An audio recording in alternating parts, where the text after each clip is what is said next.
তিনি সর্বভূতেই আছেন। যিনি সর্বভূতে আছেন তিনি হচ্ছেন ঈশ্বর। তবে ভক্ত কাকে বলে? যে ঈশ্বরে থাকে, যার মন প্রাণ অন্তরাত্মা ঈশ্বরগত হয়েছে, তিনি হচ্ছেন ভক্ত। ঈশ্বর লাভ করা প্রয়োজন। সত্যতে থাকবে, তাহলেই ঈশ্বর লাভ হবে।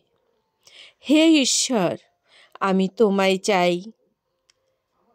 দেখো যেন তোমার ভুবন মোহিনী মায়ার ঐশ্বর্যে মুগ্ধ করো না। আমি তোমায় চাই। এভাবে আন্তরিকভাবে প্রার্থনা করলে মুক্তি একদিন মিলবেই। ধ্রুবলোকে বাস একদিন হবেই, চন্দ্রলোকে বাস একদিন হবেই। তবে কর্ম করতে হবে, ঈশ্বরে বিশ্বাস করতে হবে, তবেই না মুক্তি।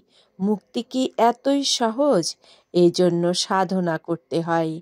সাধনা করলেই ঐশ্বর্য লাভ হয়, ভক্তের ঐশ্বর্য।